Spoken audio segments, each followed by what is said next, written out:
Glad you're staying with us right here on The Exchange, where your business is our business. I'm Rico Hizon.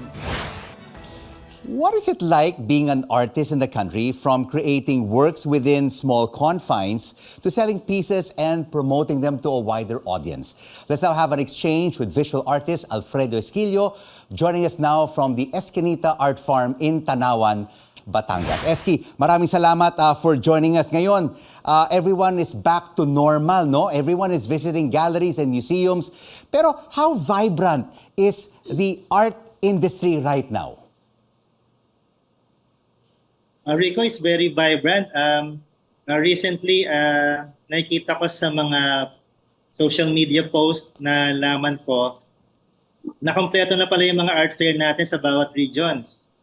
Meron ng Luzon Art Fair, meron ng Visayas Art Fair, meron na ring Mindanao Art Fair. So maraming karagdagang mga proyekto para sa mga iba-ibang artist. And isa pang development siguro para sa atin, itong mga nagsusulputan ng mga artist-run initiatives. So isa na rito yung Esquinita Art Farm. Alright, mga art collectives, no?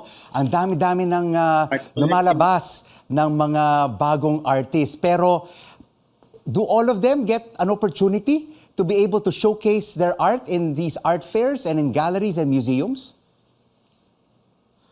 Sa totoo lang, yung mga bagong generation ng artists ngayon, mas mapalad sila kaysa sa amin noong 90s.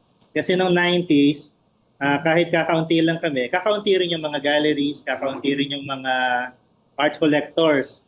Ngayon, mas marami na eh. Mas maraming art collectors, karamihan mga kabataan. Marami na rin galleries. Ang dami, at least around 400, maybe 500 pang galleries. And scattered na to sa buong region. Dahil siguro sa paglawak ng ekonomiya, dahil sa globalization, hindi na ganun kahirap ang maging artist sa panahon ngayon. Eski, you're not only an established and popular visual artist in the country, but you are also a gallerist.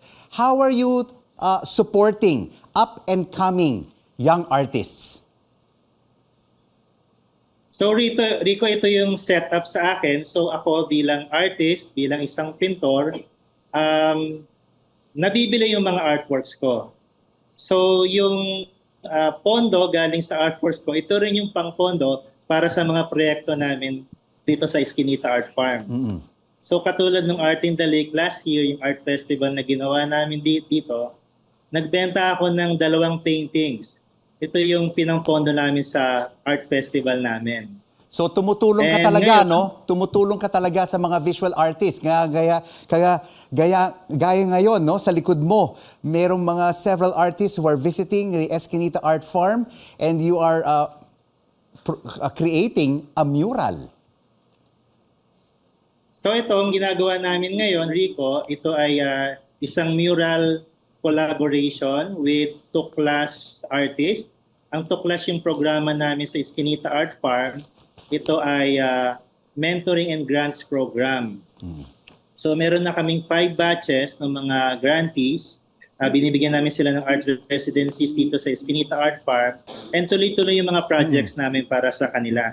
So nasa likod ko ngayon, mga bata from different provinces. So pwede kayo mag-hello. Ayan. Sila. Hello to the young artists. And Tarlac. So, isasali kami sa Art Fair Philippines next year, Rico. So, alam mo ngayon na, Eski, nakikita natin na yung digital platform mo lumalago, especially during the pandemic, and now you have artificial intelligence. Natatakot ba mga Filipino artists sa technological advancements like AI? Palagi ko hindi naman natatakot. Yun nga lang, merong mga kailangan sigurong bantayan dito. Actually kami yung generation namin ng 90s, nagsimula na yung debate between analog and digital. So naniniwala kami na yung gawang kamay ay mas mahusay pa rin kaysa gawang digital. So yung tinutulak namin. So kaya nga dito sa mga proyekto namin, yun ang pinopromote namin, yung mas analog. Pagdating sa AI, palagi ko maraming tulong siya sa technology, halimbawa sa pag-design ng mga industrial products. Pero para sa visual arts, siguro dapat bantayan. Dahil may mga panganib din na pwedeng kaharapin natin kung AI ang mag-iisip para sa atin. Maraming salamat, SK, for this art promotion exchange. Visual artist and gallerist Alfredo Esquillo. And straight ahead on the exchange, where your business is our business, how are traditional galleries keeping up as more collectors shift to the online marketplace?